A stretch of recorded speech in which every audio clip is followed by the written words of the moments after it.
Marina. Okay.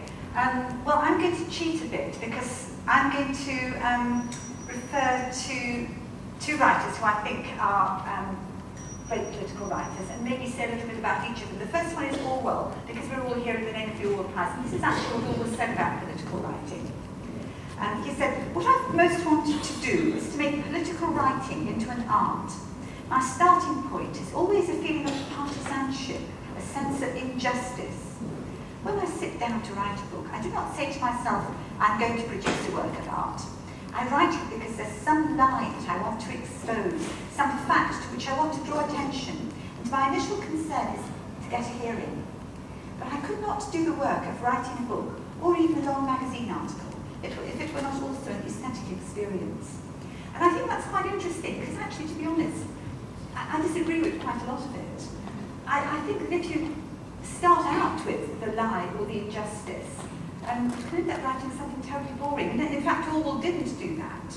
I think the political writer who I very intensely dislike, and I'm really sorry if I'm treading on people's toes here, is Robert McCrum, the ragged-trousered philanthropist, which sort of set itself out to be exactly as you said, not the political novel that creeps up on you, but the one that ambushes you, and wallops you over the head and says, right, you lot, listen to this.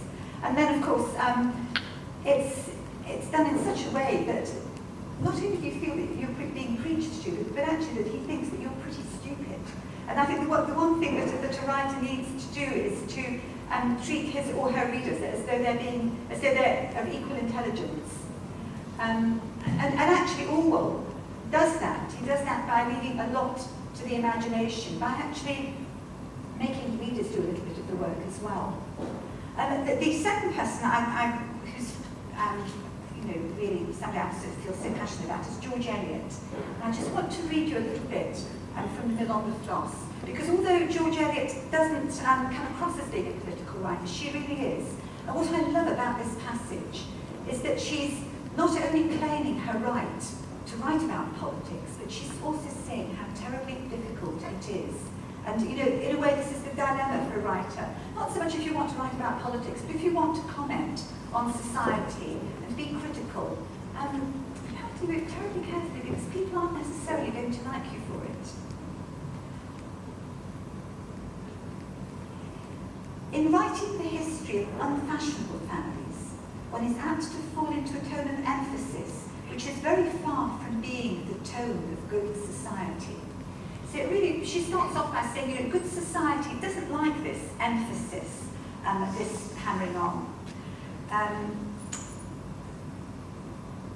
Good society, floated on gossamer wings of light irony, is a very expensive production, requiring nothing less than a wide and arduous national life condensed in unfragrant, deafening factories, cramping itself in mines, sweating at furnaces, grinding, hammering, weaving, under more or less oppression of carbonic acid, or else spread over sheep walks and scattered in lonely houses and huts on the clay or chalky corn lands where the rain looks dreary. This white national life is based entirely on emphasis, the emphasis of want. And I think George Eliot sums it up there, that there is this wide national life, and there are injustices. But as a novelist, she actually has to look at not the wide national life, but the way that it impacts on particular families. So she says it spends its heavy years often in a chill, uncarpeted fashion, amidst family discord, unsoftened by long corridors. So perfect. And I think what George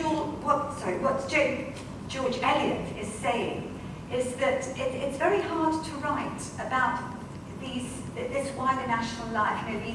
These deafening factories, the carbonic acid, whatever that was. I suppose that was used in the reading industry, wasn't it? Without falling into this preachy tone, this tone of emphasis. And, in a way, the emphasis is right, because it's the emphasis of want. People out there doing those dreadful jobs do need somebody to speak up for them. But nevertheless, what good society likes is the tone of light irony, the gossamer wings, And the novelist, and in George Eliot, I think is the person who carries the torch supremely. The novelist's job is actually to marry those two things. Would you say that any great and deep novel must be, to some extent, a political novel, or can one imagine really good writing in English fiction that absolutely wasn't a political novel? It depends what you mean by political, doesn't it? Yes. If politics means that we live, even that we live in society, is actually a political statement, isn't it? Because there have been people who maintain that there are only individuals in their families.